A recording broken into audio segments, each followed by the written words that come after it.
Whenever I'm home, the first thing I do is to put away my phone on charging, because I'm not using it when I'm at home. Instead, what I have is my computer and my trusty iPad. And the reason for that is pretty simple: social detox.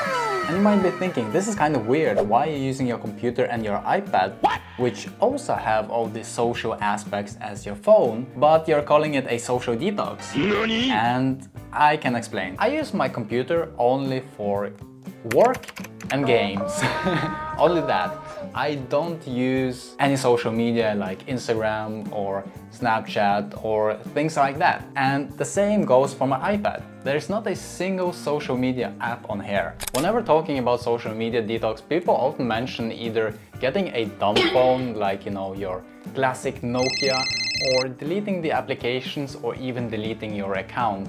And I think that's a little bit too harsh. But for me, it's more important to create a healthy working environment where I spend most of my time. The problem with this phone, this device, is that it triggers a scrolling habit, which is the problem. But none of my other devices do that, this scrolling habit.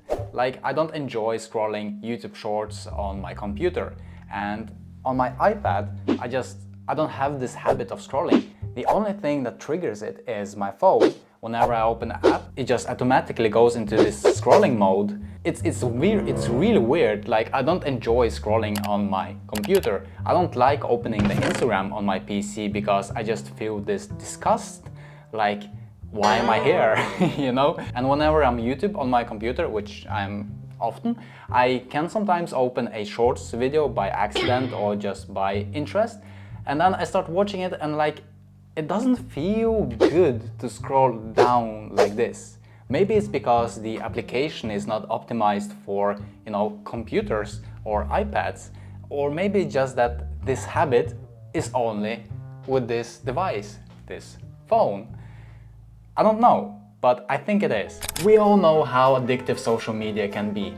The constant notifications, endless scrolling, it's not fun. At least not for me. And I don't think it's fun for you. Not after a while, at least. It can be fun for the first 10-15 minutes or even an hour, but after that you maybe feel depressed and feeling like you're wasting time. So yeah, for me it was affecting my mental health, productivity, and even my sleep. And that is why social media detox can be so beneficial. But yeah, let's get back to the iPad, because that is what this video is about. How we can use this device as a social media detox. If you have ever owned an iPad, then you know that this is actually very useless device. It has only a couple of uses, and the ones I used most is the handwriting function, and that's the reason I got my pencil with this iPad.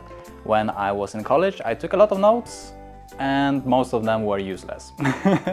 But we can use this to our advantage. This larger device makes it perfect for reading, learning, and creating without interruption, if you set it up right. And by that I mean having no notifications and no social media apps. And as I told you, it's not very suitable for scrolling, so perfect. Also, one important thing is that you need to have your phone to be as non-distracting as possible. Non-distracting, is that the word? When I'm home, I put my phone on focus mode, and you can do something similar with Android, I guess, and just put it away on charging. I don't need it. And if somebody needs me, they can reach me through email.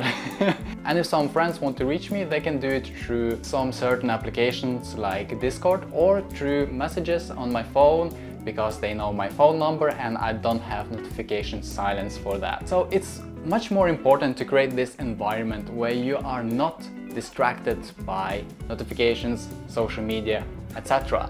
So it was my choice to turn off notifications. But I still do check Instagram occasionally because I'm present on social media and I want to see if someone sent me a message.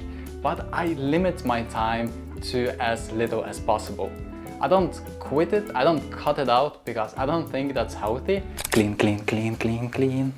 It's a fingerprint magnet. So this is my iPad and this is what it looks like.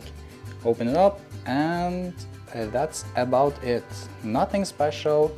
We got not a single widget, not a single unnecessary application. Everything important is in Google.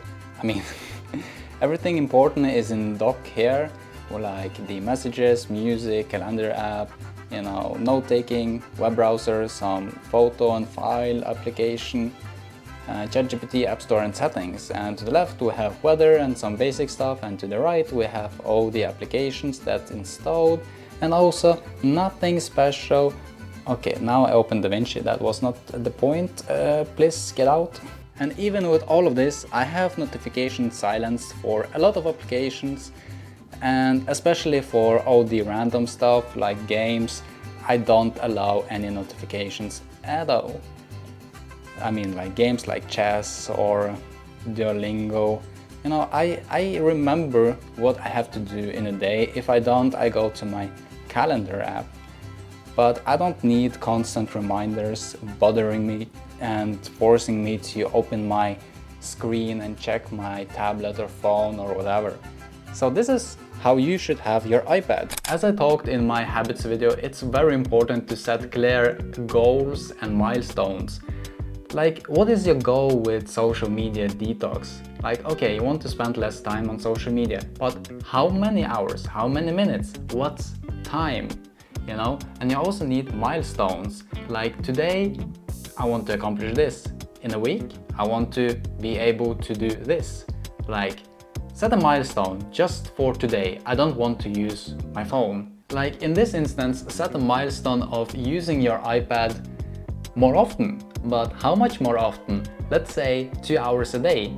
And it's a good thing because there's no social media apps here, and then you're forced to use this thing instead of your phone. Or build a habit of putting your phone away. For me, whenever I want to relax and I want to get away from my computer, from my work, I just jump into my bed and I usually pick up my phone and start scrolling. But now I've started to instead take my iPad, because my thinking is, isn't this supposed to have the same things as my phone?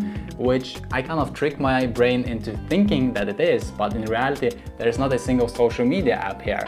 And one time I actually tried installing Instagram and Snapchat on my iPad, and then I opened them and they looked horrible and so ugly. I just scrolled a little bit and I'm like, this doesn't feel good.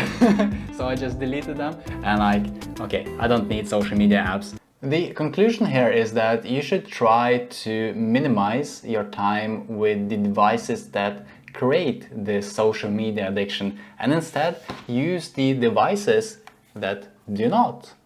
And I know that many people find iPad to be a kind of useless device. Everybody wants it, but in the end don't use it. So that's my tip for you, to trick yourself into spending more time on the more productive stuff and learning stuff instead of wasting your time on social media.